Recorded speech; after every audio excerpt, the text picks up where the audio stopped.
ready to take it to the courts and to the streets. We are, right, when we're seeing just the depth of the attacks that are happening, trying to roll back all those gains that were won through past struggle, you know, that you were talking about. And they're not going to win. They're not going to do it. This crowd out here is showing why they're not going to do it. It's our money. It's supposed to go to us. And so when we go on a general strike, we're basically saying we want our money to go back to us. We want our power to go back to us, not to these fascists. We don't take an oath to a king or a queen or to a tyrant or a dictator. And we don't take an oath to a wannabe dictator. We don't take an oath to an individual. We take an oath to the Constitution, and we take an oath to the idea that it's America, and we're willing to die to protect it. Every soldier, sailor, airman, Marine, Guardian, and Coast Guardsman, each of us commits our very life to protect and defend that document, regardless of personal price.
Into the center section! And into this side of the park! Stand up, fight back! Stand up, fight back!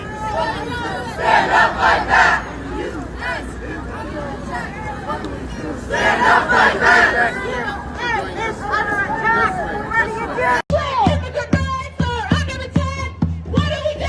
Stand up, fight back! Immigrant rights are under attack! What do we do? Stand up,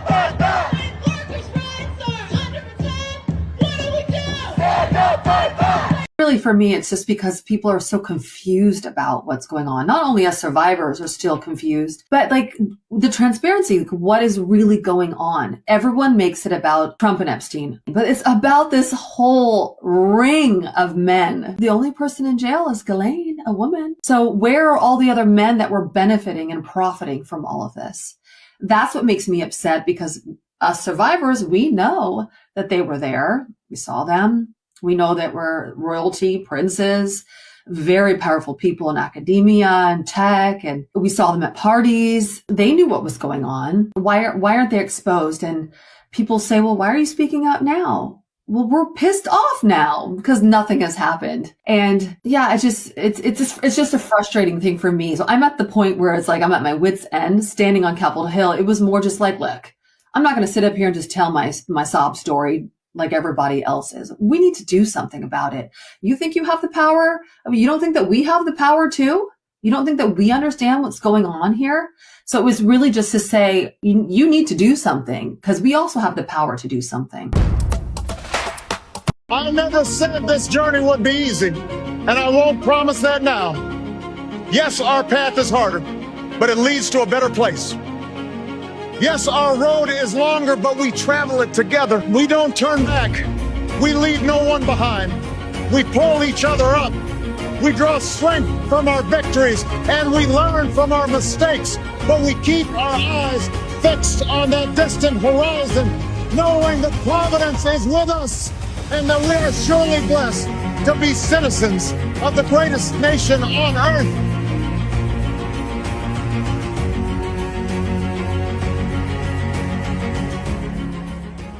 Why do you think they're going to these communities? Not because they've got some targeted list of gang members, thousands of people long. It's because they know they're going to run into likely undocumented people like Maricela, the woman who 53 years old, wearing a little pink backpack, and was going to buy meat to make a stew, and has lived in the U.S. for 30 years and has kids and a family, and now she's in a detention center. I'm just literally texting with her daughter about, she doesn't even know, I don't think, what detention center she's in now. That's the type of federal help that the government is offering cities. So here's the problem. I think increasingly with each passing day and with each post on social media, the president's losing major ground on this, because people can hold two thoughts at the same time. What Rainn Wilson said about how we need a border, need to be able to control it, need to know who's in the country. All that stuff is true, and none of this looks like what that is. The bigger danger here. Would say as well, by the way, when we made our film about family separation, nobody's saying we shouldn't have a border. Yes. Nobody's saying we shouldn't have immigration laws. We're saying we shouldn't indiscriminately round up people on the streets and not have any idea who they actually are before we do it.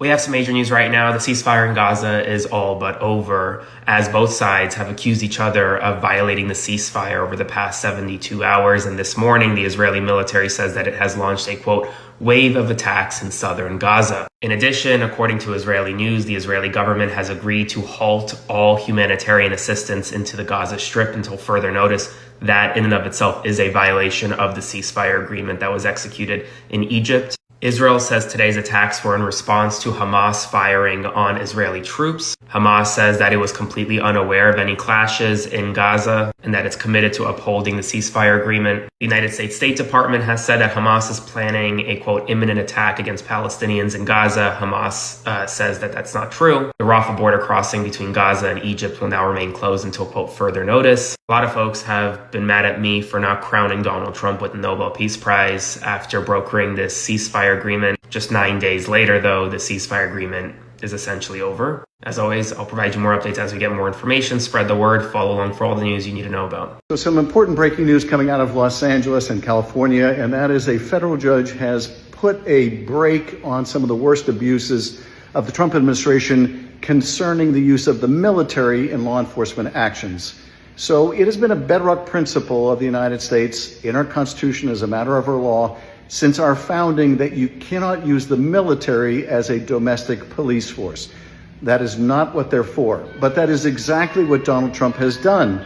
Tragically, he has deployed the military to Los Angeles. He sent Marines to Los Angeles. He activated the California Guard over the objection of the governor to participate in immigration enforcement actions. Well, a court has now found that unlawful, illegal, and unacceptable. It's a 52-page opinion, but one phrase really stands out. He says the judge says the president is trying to establish a national police force with himself as the chief. Now, this is significant, and it's not just his deployment of the military. It's also the fact that in that big, ugly bill, they gave ICE billions and billions of dollars, essentially creating a domestic law enforcement agency at ICE with a budget that is greater than the nation of Turkey's defense budget or the Netherlands' defense budget or Spain's defense budget. This is all going to the ICE agency. So this action by the court, extremely important. It has never been the case in the United States of America that you can use the military as a domestic policing agency. That violates our Constitution, that violates our democracy. The president is now threatening to do that in Chicago, in Baltimore, or anywhere he says he wants, and we have to put a stop to that. We have to fight this, and this court order is an incredibly important step in the right direction of protecting our democracy.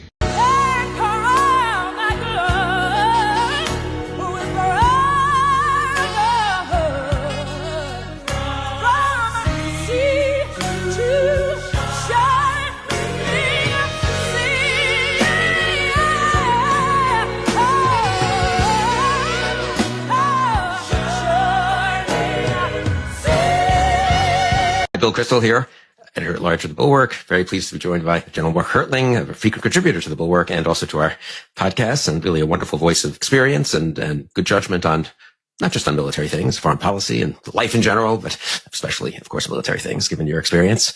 So thanks, Mark, for joining me this afternoon. It's a pleasure, Bill. Thanks. Interesting times we find ourselves in.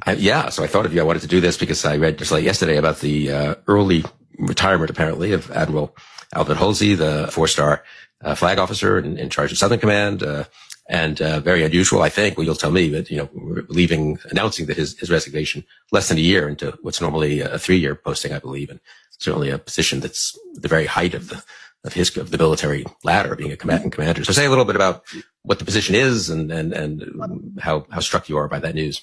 Yeah, well, I don't know Admiral Halsey. I've heard many good things about him from people that do know him. And obviously he's been promoted to 4 stars or been assigned as a 4-star slot. But he's one of the serving combatant commanders. And those are commanders, 4 stars, who are responsible for certain parts of the globe. There's European Command, there's Indo-Pacific Command, there's Central Command, which has the Middle East. And Admiral Halsey is responsible for Southern Command, which is all of Latin and South America. Pretty big area of operation. It's one of the smaller and some might say more neglected combatant commands because there's not a whole lot of forces down there until recently. And we've seen, a lot of naval forces move into the area, indicators by the administration that they're putting more emphasis on Latin America and the South, especially Venezuela and some of the areas where drugs are produced and transferred from.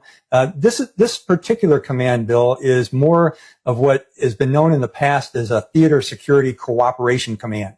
And what I mean by that is they work hand in glove with ambassadors to engage with other countries, to try and form stronger alliances and partnerships with the countries. So this is really an example of a terrific civil military command. Both military forces that are there in the various countries, relatively small amount, but a lot more dependence on the ambassadors and the embassy teams in those countries. And this is his first 4-star position. And I think I should clarify something in terms of both 3 and 4-star generals. Not a whole lot of Americans know this, but they are not just promoted. They are promoted for a specific position. So he was promoted to 4 stars. That is the position for the Southcom combatant commander. And if that doesn't make any sense, I can understand it. But, it's not as if he says, hey, I want to leave this command and there's no other 4-star position for him. So he doesn't go anywhere else. He either leaves or stays on board. And just to be clear, this I think also people don't quite understand.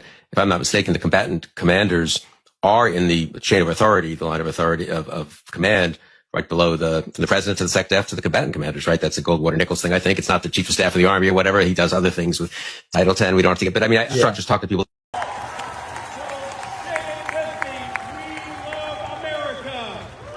love America. We love Chicago. We love Chicago. Trump, stay the hell out of our city. Get the fuck out of our city!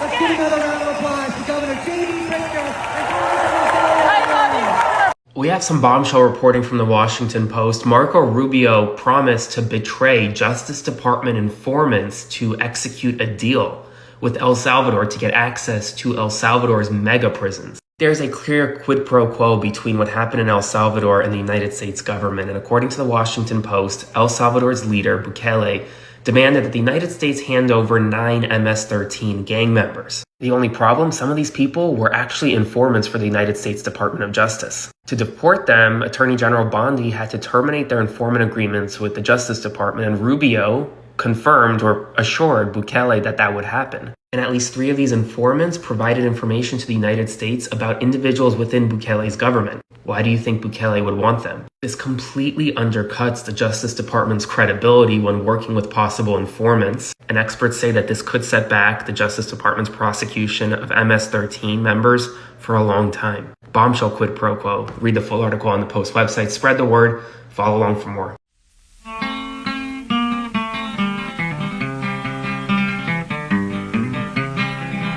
There's a great and a bloody fight around this whole world tonight.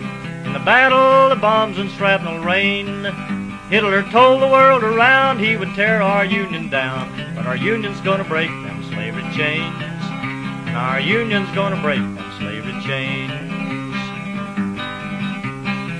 I walked up on a mountain in the middle of the sky, could see every farm and every town. I could see all the people in this whole wide world. That's the Union that'll tear the fascists down, down, down. That's the Union that'll tear the fascists down. The Arc de Trump. I am serious. This is just a model of what it would look like in either of the three, any of the three sizes, which is right here. I don't know if you can see it. So that's Lady Liberty. Lady, did the other here, Lady Liberty? On top. But, so the sizes would be very good. And here's Lincoln. And this is sort of facing this way. And so, right line. They did this, they didn't do that. So this would be, you know, small, medium, and large. Medium and large. And, whichever one to look good. I happen to think the large looks like one.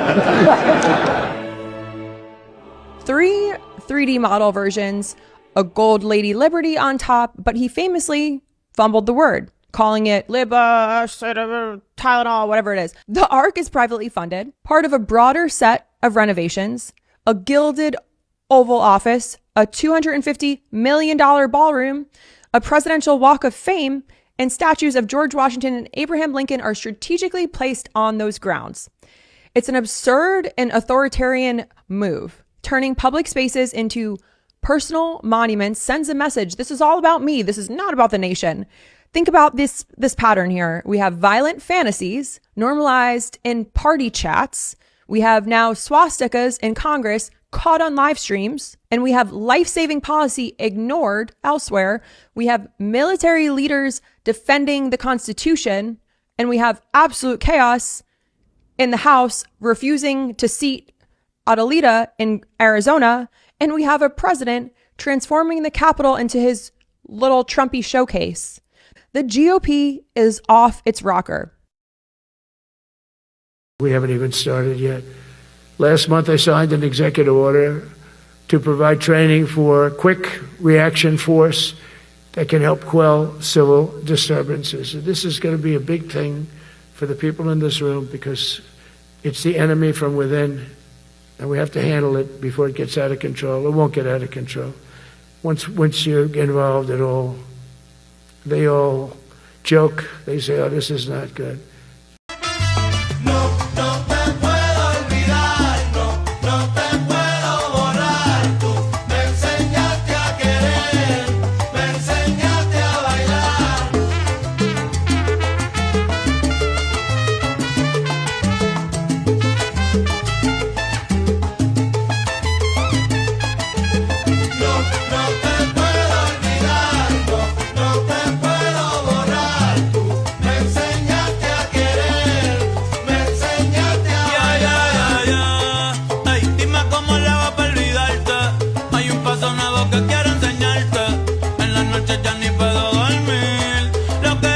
Republican Congresswoman Liz Cheney shut down a Fox News host's nonsense defense of Donald Trump.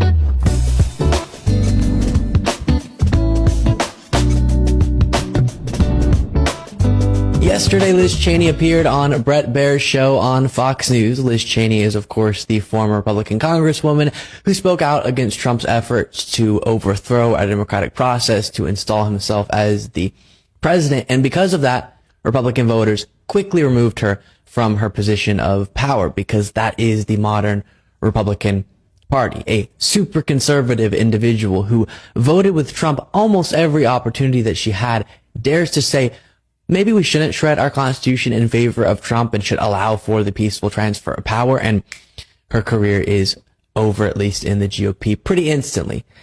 Crazy stuff.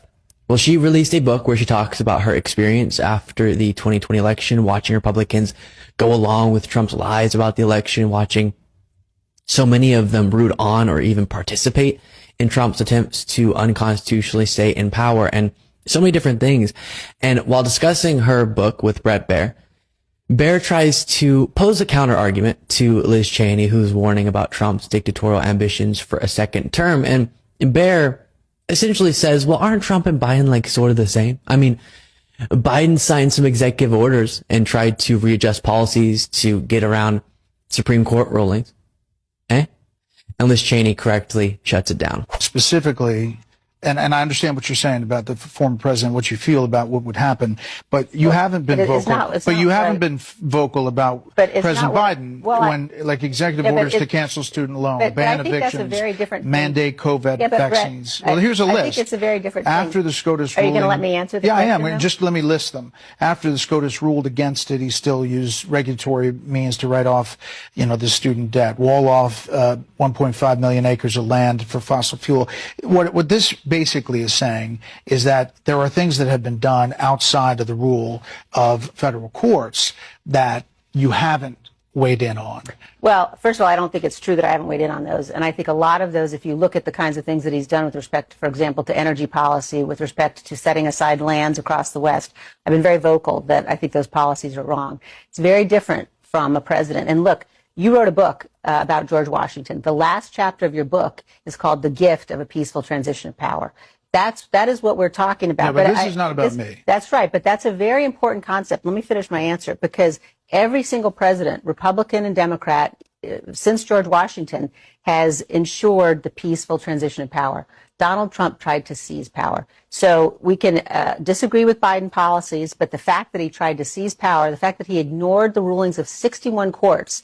I have a major PSA right now. Can we please stop sane-washing what Donald Trump does? Like, I get it. It is crazy that he posted an AI-generated image or video of him dropping feces on American citizens. But imagine if President Biden did that, or Obama, or Bush, or even Reagan. The media would have a field day with it. But because it's Trump, people say, oh, it's just Trump being Trump.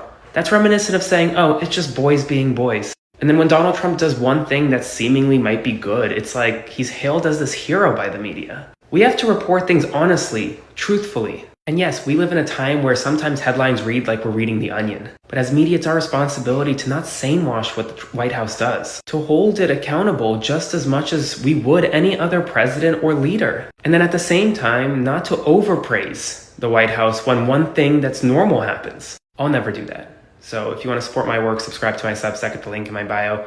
Spread the word, and let's continue sharing accurate, timely information and not sane-washing what's happening in America right now. Follow along for more. You don't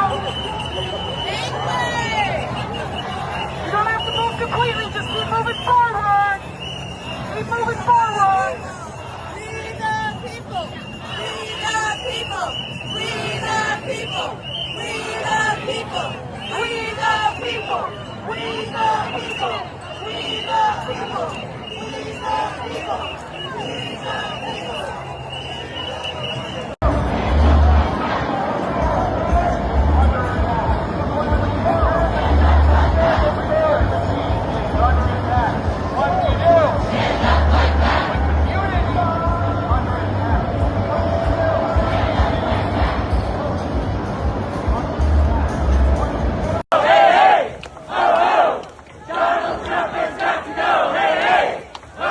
Hello? Hello?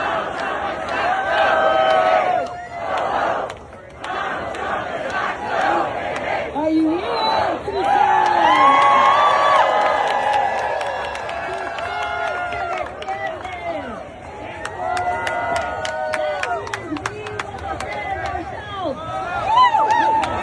We have breaking news right now. An artillery shell fired during the 250th Marine Corps celebrations that shut down Interstate 5 yesterday in California detonated prematurely over the interstate, damaging one of the vehicles in JD Vance's security detail. This is a bombshell story. I exclusively first reported that Interstate 5 would have to be shut down as Trump was literally shooting artillery from Navy ships into Camp Pendleton for this vanity parade, for this show of force. And people say, well, I was fear-mongering for that. Well, now we have confirmation that an artillery shell literally prematurely detonated over the Interstate 5. Now, thankfully, it was closed. Governor Newsom actually shut down the interstate temporarily because of these live fire drills. But JD Vance's security detail was still on the highway, and according to the Times, one of the vehicles was damaged. This wasn't fear-mongering. It was the truth. Spread the word because people need to know about this. Follow along for more. And if you want to support my work, subscribe to my Substack, link in bio.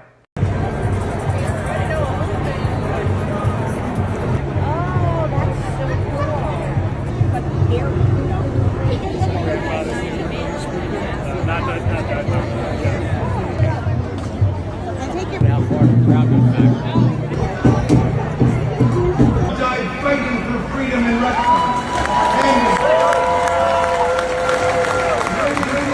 You know what, Trump supporters, this is what gets me, okay? It gets me the fact that you put so much emphasis into this one man that you think he's like the holy grail, the holy savior, and he's given all this money to other countries to not do a damn thing with it. But he ain't lining your pockets. Like, you voted for this man thinking that he was going to give you, like, what, a check on your doorstep every day? Just going to show up in the mailbox? Like, it's so pathetic. The Trump supporters are pathetic. That's exactly what you are. You thought what? Oh, he's going to change America. He's run this place into the ground. And I love the holy rollers, the Bible bumpers that sit here and go, he's putting Christians back into the school and Christianity. The man just said he wasn't going to heaven. Go watch the clip on YouTube. It's everywhere. He's on Air Force One. The same holy man that you thought was going to fix America says he ain't even going to get into heaven. But you still voted for him and backed him. All he done was make you people look like fools. That's exactly what he did. And I'm laughing all the way to next election till we get this bastard out of here. If my ancestors, as slaves, can lead the greatest general strike in the history of this country, taking it to the ultra-rich and big corporations, we can do the same today. I'm calling on black people, white people, brown people, Asian people, immigrants, gay people from around this country to stand up against tyranny and to send a clear message to the ultra-rich and big corporations. We are going to make them pay their fair share in taxes to fund our schools, to fund jobs, to fund healthcare, to fund transportation, democracy will live on because of this generation. Are you ready to take it to the courts and to the streets? Basically are, right? When we're seeing just the depth of the attacks that are happening, trying to roll back all those gains that were won through past struggle, you know, that you were talking about. And they're not going to win. They're not going to do it. This crowd out here is showing why they're not going to do it. It's our money. It's supposed to go to us. And so when we go on a general strike, we're basically saying we want our money to go back to us. We want our power to go back to us, not to these fascists. We have a breaking news update about the shrapnel that hit one of J.D. Vance's vehicles in his security detail from an artillery shell prematurely detonating over Interstate 5 during this recent Marine Corps celebration. We now have images exclusively got by us at Midas Touch. These images, I want to show you them. This is one piece of shrapnel, what it looks like from the artillery shell. Another two pieces of the shrapnel from the artillery shell. This is where the ammunition was fired from. This is where it was essentially found. That's Interstate 5, folks. That is one of the busiest highways. Thankfully, it was closed down at the time, and thankfully no one was injured. But it was shot, attempted over Interstate 5, and shrapnel landed on a vehicle on Interstate 5. We broke this story exclusively. People laughed at us, thinking it wasn't true. Well, it was 100% true. And this is very serious. Spread the word so more people know. Full updates, as always, on my Substack, so support my work by subscribing today at the link in my bio, and follow along to stay up to date on all the news you need to know about. The Supreme Court appears on the verge of further undercutting voting rights. It's a move that could have huge implications on the upcoming midterm elections for you. The dispute stems from Louisiana, where a federal judge ordered lawmakers to draw a second majority black congressional district after ruling their original map, with just 1 out of 6 districts being held by Democrats, unlawfully diluted black voting power. Now, a group of white voters is challenging that decision, arguing it goes too far. It's a position the court's conservatives are very, very likely to support. In plain English, America's main law that bans racial gerrymandering, Section 2 of the Voting Rights Act, could be gone. Listen to what Justice Brett Kavanaugh had to say during arguments for the case. This court's cases, in a variety of contexts, have said that race-based remedies are permissible for a period of time, sometimes for a long period of time, decades in some cases, but that they should not be indefinite and should have an endpoint. Now, here's what Janae Nelson, representing the civil rights group that challenged the original map, said during oral arguments. My opponents here would like to make this a partisan issue because they believe the case law will enable their case to prevail, but it does not. This is about race. Section 2 and the Voting Rights Act is laser focused on eliminating racial discrimination from our electoral process, regardless of party. And if we look at many of the Black Congress people who were elected, they came out of Section 2 opportunity districts. They don't have to be majority-minority districts. Many of them are crossover districts.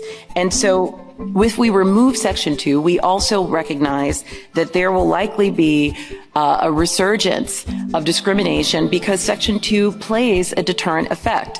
If that portion of the law is gutted, it would have lasting effects on the country. Voting rights advocates warn that if the court weakens Section 2, states could redraw or even erase as many as 19 majority Black districts across the country, dramatically reducing Black political representation. A decision isn't expected until next summer, but depending on how the court rules, Louisiana could either keep its 2 majority Black districts or lose one entirely. And Republican state legislatures are watching, with North Carolina and Indiana already considering new congressional maps at President Trump's request.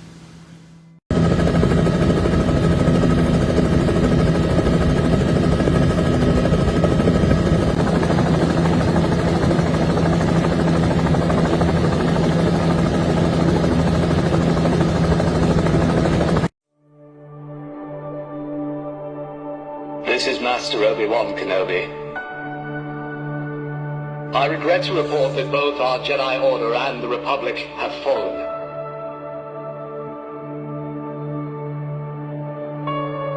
With the dark shadow of the Empire rising to take their place.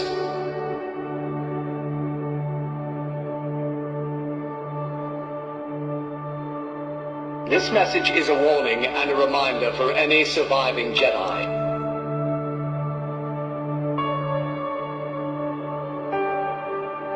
Trust in the Force. Do not return to the temple. That time has passed. And our future is uncertain. We will each be challenged. Our trust, our faith, our friendships.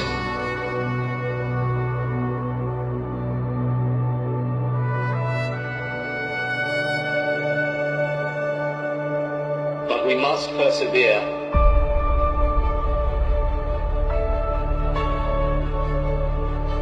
And in time, a new hope will emerge.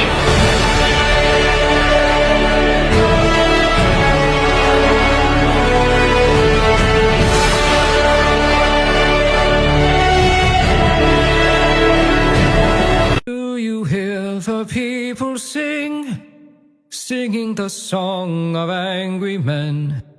It is the music of our people who will not be slaves again. When the beating of your heart echoes the beating of the drums, there is a life about to start when tomorrow comes. Will you join in our crusade? Who will be strong and stand with me? Beyond the barricade, is there a world you long? Right, but did President Putin try to dissuade you from selling Tomahawk missiles? Well, of course. What do you think he's going to say? Please sell Tomahawks? No, but he didn't. Is he going to say, please sell those Tomahawks? I really appreciate it. I did actually say, would you mind if I gave a couple of thousand Tomahawks to your opposition? I did say that to him. I said it just that way. He didn't like the idea. He really didn't like the idea. No, I said it that way. You have to be a little bit lighthearted sometimes, but no, he doesn't want Tomahawk. Tomahawk is a vicious weapon. It's a vicious offensive incredibly destructive weapon. Nobody wants tomahawks shot at them. Specifically ask you not to provide tomahawks? So, wouldn't anybody? I mean, it's been in the news. Who wouldn't do that? CNN. Who wouldn't do that? You know. Alabama, Alaska, Arizona, Arkansas, California, Colorado, Connecticut, Delaware, Florida, Georgia, Hawaii, Idaho, Illinois, Indiana, Iowa, Kansas, Kentucky, Louisiana, Maine, Maryland, Massachusetts, Michigan, Minnesota, Mississippi, Missouri, Montana, Nebraska, Nevada, New Hampshire, New Jersey, New Mexico, New York, North Carolina, North Dakota, Ohio, Oklahoma, Oregon, Pennsylvania, Rhode Island, South Carolina, South Dakota, Tennessee, Texas, Utah, Vermont, Virginia, Washington, West Virginia, Wisconsin, Wyoming. Well, this is a massive story just developing. The president of Colombia, Gustavo Petro, is accusing United States officials of murder. He says that in one of these military boat strikes by the United States in the Caribbean, the U.S. killed an innocent fisherman. So you can see this post from Petro here. He says U.S. government officials have committed a murder and violated our sovereignty in territorial waters. Fisherman Alejandro Carranza had no ties to the drug trade and his daily activity was fishing. The Colombian boat was adrift and had its distress signal up due to an engine failure. We await explanations from the U.S. government. And instead of explanations from the U.S. government, he got attacked by Donald Trump. You may have seen this message from Trump earlier today, where he said President Gustavo Petro of Colombia, he spelled it wrong, is an illegal drug leader, strongly encouraging the massive production of drugs in big and small fields all over Colombia. Blah, blah, blah, blah, blah. He then said, as of today, payments or any other form of payment or subsidies will no longer be made to Colombia. And in that post, Donald Trump further threatened Colombia, saying that the United States may have to take more action against the country. Why? Simply because Gustavo Petro called out Donald Trump. You can see that Petro reposted this tweet right here that says Trump is a maniac while waging war in Venezuela. He now threatens to attack Colombia too, although he can't spell it correctly. Trump falsely claims Colombian President Petro is a drug leader. That is a total lie. Now he's threatening sanctions and attacks. Imperial psycho. Meanwhile, Petro wrote the following: the boat attack September 16th was Colombian, had an engine on top as a sign of damage, and was turned off. Presumably, it was in Colombian waters. Who was there was a lifelong fisherman, Alejandro Carranza, who has not returned to his home. Alert to the Attorney General of the nation. I request you act immediately, grant immediate protection to the victim families, and associate them, if they wish, with the victims of Trinidad and Tobago to initiate legal actions in the world and in the justice system of the United States. Meanwhile, Pete Hegseth and Donald Trump continue to say that everybody they are killing in these attacks are members of ELN, a designated terrorist organization. But the Colombian president says the fisherman's boat from Santa Marta was not from the ELN. It belonged to a humble family, lovers of the sea, from which they drew their food. What do you say to that family? Explain to me why you helped assassinate a humble fisherman from Santa Marta. And Petro all day has reposted tweets like this, which called Donald Trump a complete liar, saying he has a complete disregard for facts and truth, and saying that the United States is engaged in imperial aggression against their country. And Petro makes clear that he loves the United States. His issue is with Donald Trump. He also remarks that the United States must take responsibility for its role in the drug trade. And he calls the operations of the United States government illegal and criminal. And I want you all to remember that story about the 2 survivors on that other boat that Donald Trump struck. The survivors were repatriated to Colombia and Ecuador. Very unusual that Donald Trump would choose not to prosecute them in the court of law and have people actually hear the evidence against them. This is escalating quickly. Spread the word and follow along for more. Some Republicans had called today Hate America rallies. The scene, at least on these streets here in Los Angeles, has been incredibly peaceful. Huge crowds gathering not just here, but in other major cities from the West Coast to the East Coast and the heart of the nation's capital, all gathering against Donald Trump's administration. An estimated 7 million people rallied across the country: Washington, D.C., Boston, Philadelphia, Chicago. Protesters railing against what they claim is an increasingly authoritarian government and a raft of issues and policies, from the government shutdown to the immigration crackdowns. He says he's not a king, but he acts like a king. And so we got to get as many people out here as we can just to say we care about each other, even if the government doesn't. As a Venezuelan immigrant who's seen a democracy fall, Venezuela was the 4th largest economy in the world once, largest oil reserve in the world.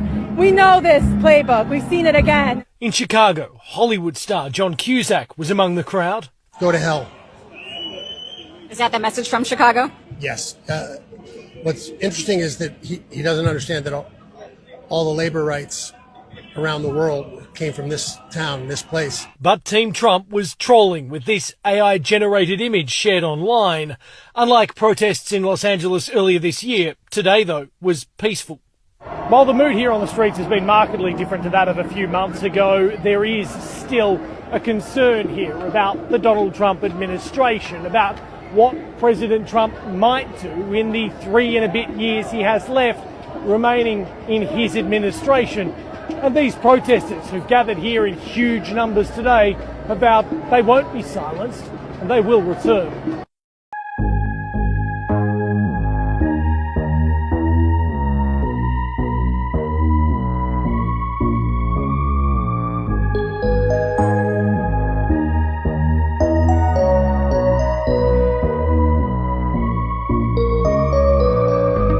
By now you have seen this video of a pastor, Presbyterian pastor Reverend David Black, being shot in the head last month by Trump's immigration agents, shot with a pepper ball while he prayed outside an ICE facility in Chicago.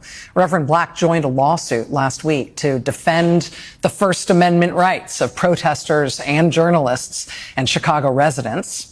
On Friday, the judge in that case ordered that federal agents in Chicago are now prohibited from, quote, using riot control weapons on members of the press, protesters, or religious practitioners who are not posing an immediate threat to the safety of a law enforcement officer or others. Joining us now is the Reverend David Black. He's the pastor of the First Presbyterian Church of Chicago. Reverend, thank you so much for being here. I appreciate your time. Thank you, Rachel. A lot of people have had strong feelings seeing that video of you being hurt. I have to ask, how are you? Thank you for asking. I'm recovering, but if I may say so, the story here is not about how I'm doing. The story here is if this is what the agents of the Trump administration are doing to pastors, to journalists, to peaceful protesters in broad daylight, it makes me shudder to imagine what they might be doing to our neighbors who are captive behind closed doors. And I hope that the consciences of all those who are concerned about me, and I have been grateful for the outpouring of support I have received from people around this country, but I hope that their consciences will be turned to those who are vulnerable and invisible in this moment, who are seeking that solidarity and support that has been so lovingly offered to me. Your congregation is among the many faith organizations in Chicago that have responded both with leadership but also your membership in terms of turning out. What do you think the presence of faith leaders and faith communities in the protests has done to affect the overall presence of these federal agents and the overall response in Chicago? This is a moment when people are profoundly disenchanted and profoundly overcome by despair and a feeling of powerlessness. But in our faith traditions, what we bear witness to, what I bear witness to every time I read the Bible, is that humankind has been here before and that there is a way through. And I feel profoundly hopeful about how the ligaments of the body of Christ, of the people of this land, are coming together to protect one another, to support one another in solidarity and mutual love. And faith leaders showing up at these protests to minister. I came not as an organizer or even necessarily as a protester, but as a pastor. We're there to offer the witness of our faith, the Christian faith, Protestant faith, Catholic, Jewish, Muslim faiths, to offer a sense of hopefulness that justice is already in the waters, and we will see a new creation and a new day.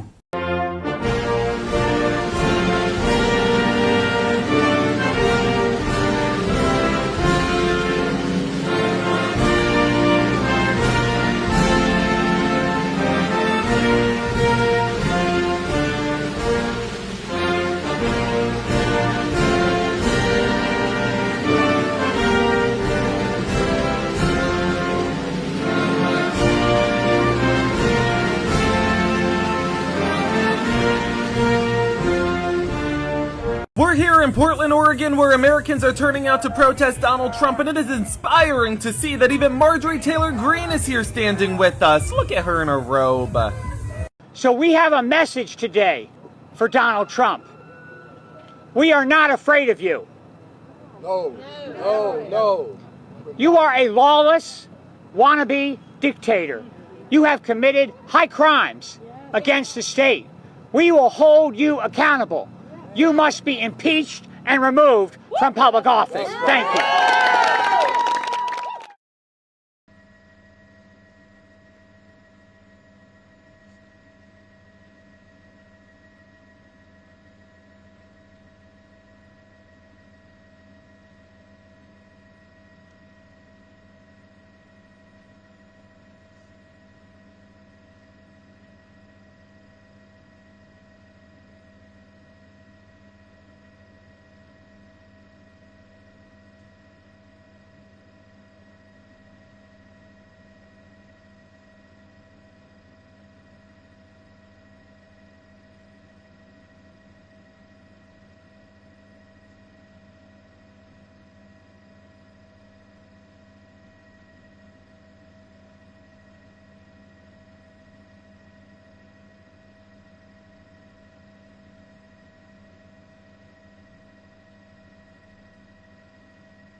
So after Trump and JD Vance attacked me on social media over the past 24 hours, I got a lot of messages from you folks at home asking me, am I okay? Am I anxious? Am I nervous? Am I safe? And let me just tell you, I've never been better. Not because Donald Trump attacked me, but because Trump just accidentally proved our point, and he doesn't even know it. It just flew right over his head. On No King's Day, millions of Americans, including myself, got out there and protested against Trump. Our main point is that he's an authoritarian, he's not a serious person, he doesn't care about this country, he only cares about himself. And by him posting that childish AI video where he's attacking protesters, myself included, he just proved everything I've been saying. And then JD Vance joining in on the attack is even more pathetic. Like, let me just put this into perspective. They are more interested in social media beef with me, a 23-year-old, than they are in actually leading the country. And that's something that we've been saying for years now. So they just proved what I've been saying, what you've been saying for years. And look, I'm not interested in Donald Trump's petty attacks. I'm interested in beating MAGA in elections and taking our country and our democracy back. And I think for your average American, our argument just got a lot stronger over the past 24 hours. President Trump announced he wanted to send troops into the streets of Chicago. The pushback there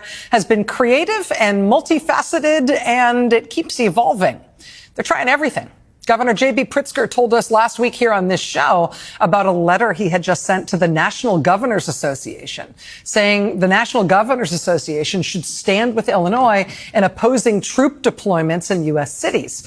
Governor Pritzker didn't get a statement like that from the Governors Association, but he did get the chair of the group, the Republican governor of Oklahoma, to do a big interview with the New York Times saying, yes, he at least is against this. Governor Kevin Stitt of Oklahoma told the Times he opposes Trump's National Guard deployment in Chicago. He said Oklahomans would lose their minds if Pritzker in Illinois sent troops down to Oklahoma during the Biden administration. That same day, the Republican governor of Vermont also came out against the deployment of troops in Chicago. Vermont Governor Phil Scott called it unconstitutional. He said if Trump made good on his threats to jail Governor Pritzker, he, as the Republican governor of Vermont, would be, quote, on the forefront of pushing back against that. Meanwhile, the people of Chicago have continued to show up to make it clear they don't want troops deployed to Chicago, and they are opposed to what the Trump administration is doing in their city.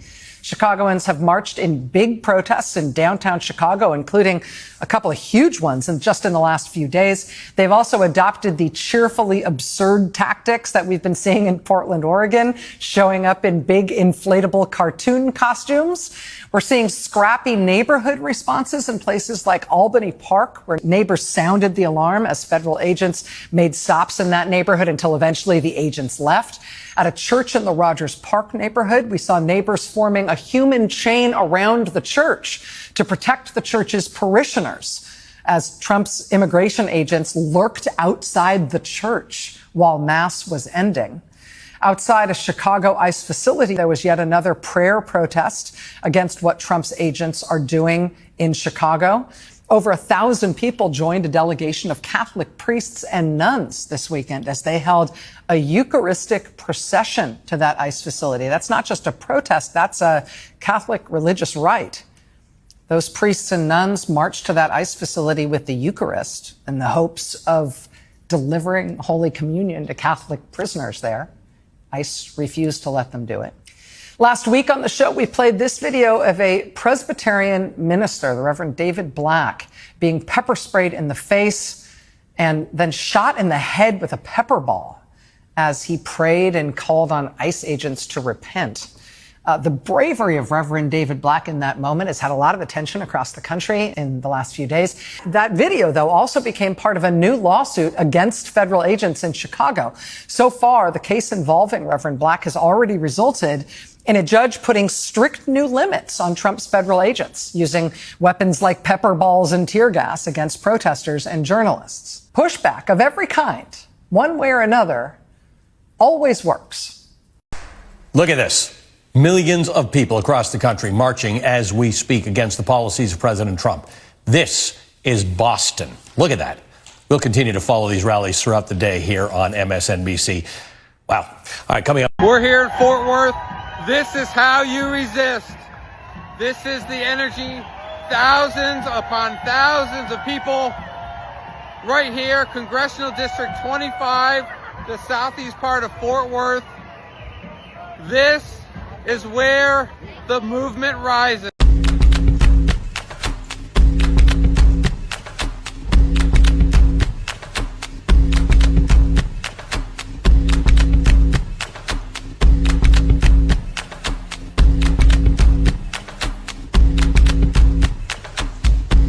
We have some news right now. Overnight, while you were asleep, Donald Trump posted a bizarre video of himself in a king crown dropping feces from a fighter jet on No King's Day protesters in New York City, including none other than influencer Harry Sisson. The video on his Truth Social is literally him in a fighter jet in a king's crown dropping feces on American cities and American protesters. Sometimes I feel like I'm reporting for The Onion, but no, this is real and this did happen. And it's actually already drawn condemnation from a number of senators, members of Congress, with Brian Schatz asking from Hawaii, why is the president of the United States literally pretending to drop feces on Americans exercising their First Amendment rights? Now just take a minute and imagine if President Biden posted this on his Twitter, or if President Obama did.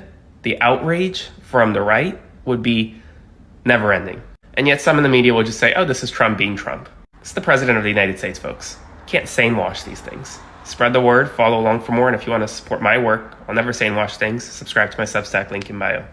We are here today because it is this city, it is this state that cannot, will not, and will never bend a knee to any regime that tells us that we do not belong. We have seen a young black man in Chicago thrown to the ground, put in handcuffs, while people called out, but he's a citizen. We have seen a woman outside of a school get thrown down and put in handcuffs as she said, they don't have a warrant. They won't show me a warrant. They had to release her later. We are America, and we won't let you take her. That's not loud enough. Today we say no kings. In Washington, D.C., there is a total breakdown of our democracy. Speaker Johnson has become a wholly owned subsidiary of Donald Trump. He has shut down the House of Representatives, where we do the work for the people. Tyranny and liberty cannot live in the same house. So today we say no kings.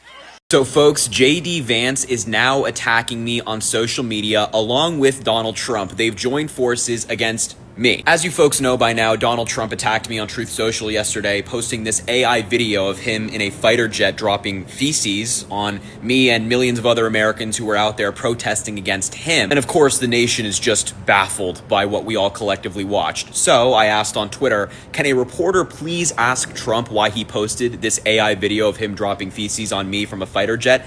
That would be great, thanks. And so I guess JD Vance saw that and he responded by saying, I'll ask him for you, Harry. The vice president and the president are more interested in social media beef than they are leading the country. Two main things here. Number one, I think this proves beyond a reasonable doubt that both Donald Trump and JD Vance are mentally deranged. And it's incredibly concerning that these are the people who have access to the nuclear codes. And then number two, I think this is so pathetic. I mean, obviously myself, a 23-year-old, and my peers have really gotten under their skin and they just couldn't hold it in anymore. They had to attack us on social media. But genuinely, the president, the VP, going after private citizens because they disagree with them is pathetic. Unfortunately for Donald Trump and JD Vance, this will not stop me. This will not silence me. It won't stop you either. And I think right now we are more empowered than ever to go after this administration. I intend to continue to do so.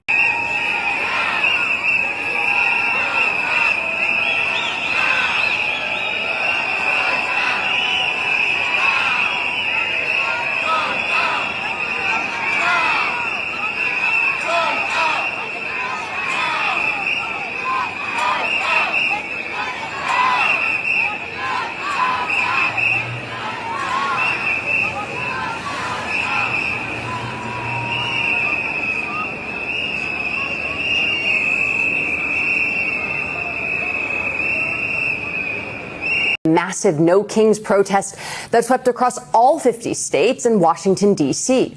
Yesterday, organizers say that nearly 7 million people attended events to protest what they called President Trump's authoritarian power grabs.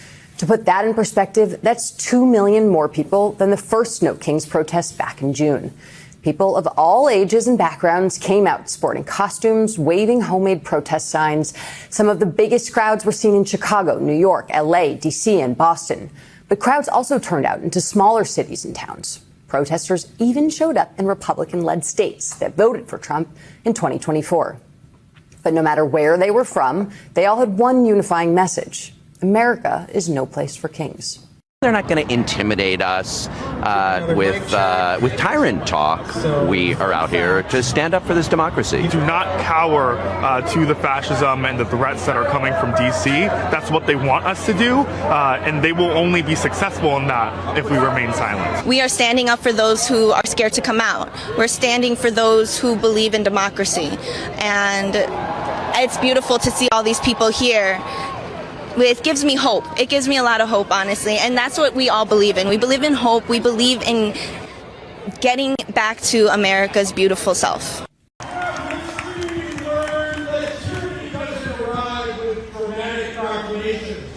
Most times it comes quietly, wrapped in the language of law and order, with fingers pointed at someone who doesn't look like you, promising safety while demanding that we sacrifice our neighbors.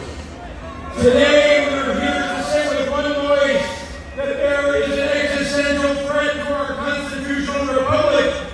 This is not a political choice. This is a moral imperative.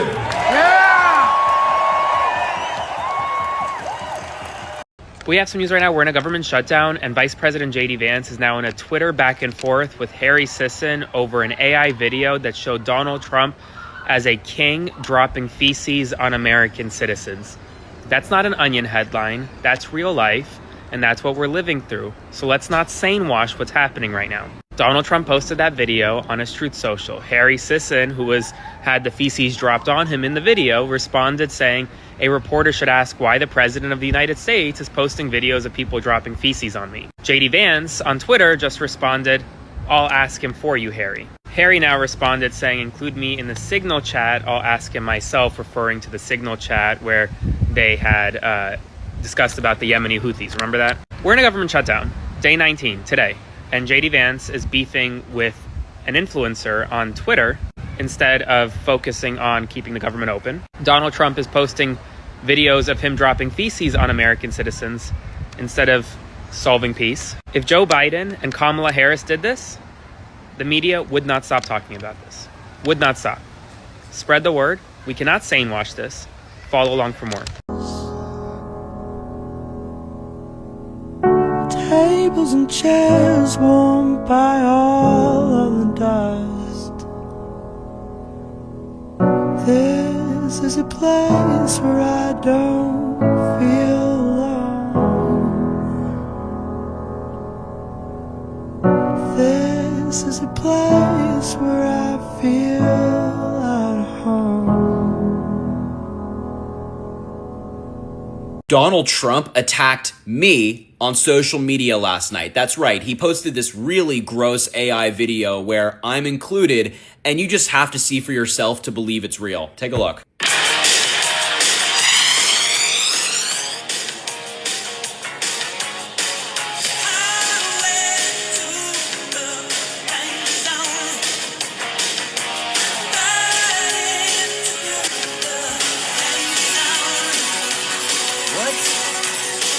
Yeah, a real post by the President of the United States. As soon as I saw that video, I responded to it by saying, that plane wouldn't have made it off the ground with your fat ass in the pilot's seat.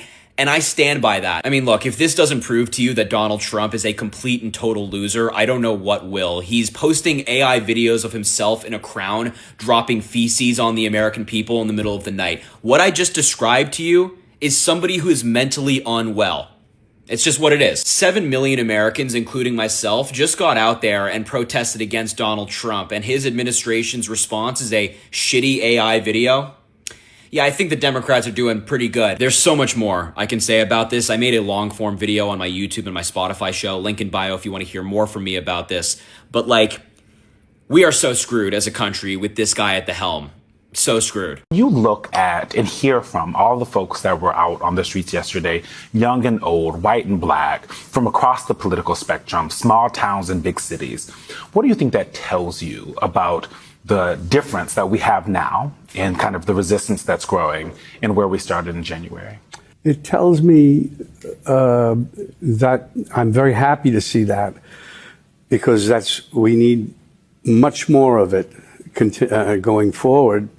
Because that's the only thing that the politicians are going to recognize. They either face the wrath of Trump or the wrath of the people. And they have to be more afraid of the wrath of the people and realize this is not good. I better strap on my balls and do something about it.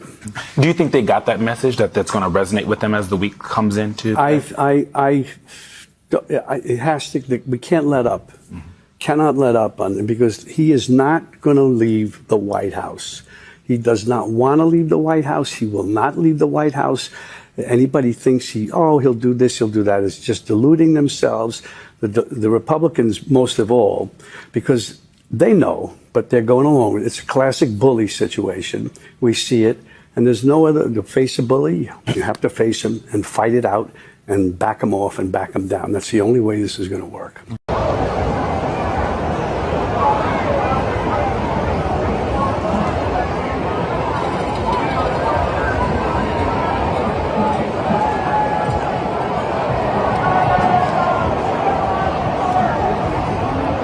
In 1776, with extraordinary courage, the founders of our country announced to the world that they would no longer be ruled by the King of England.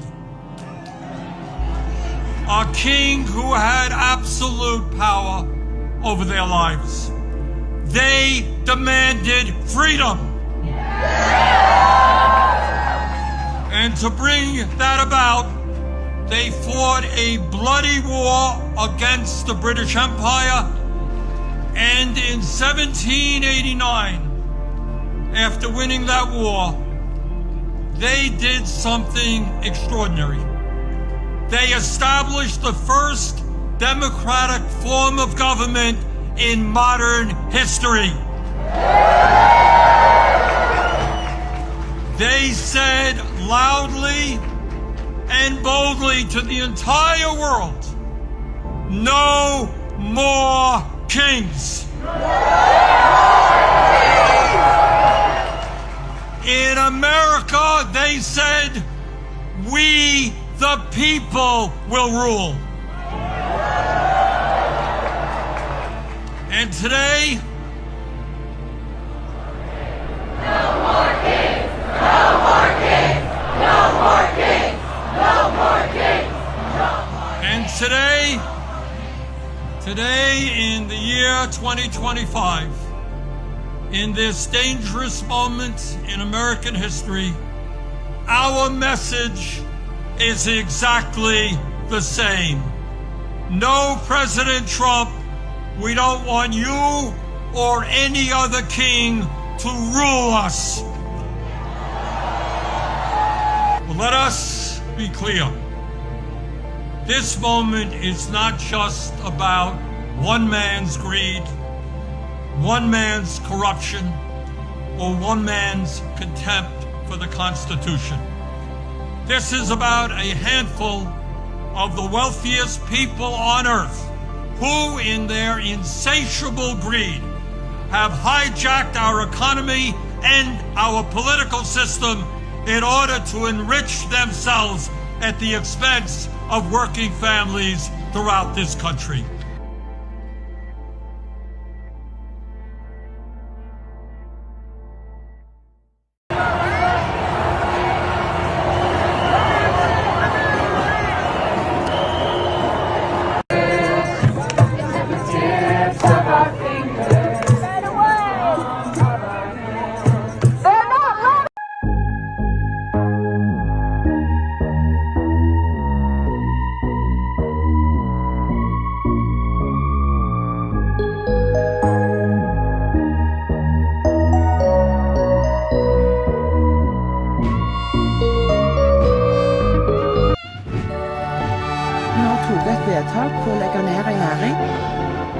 If you don't have any art, you're pretty much lost.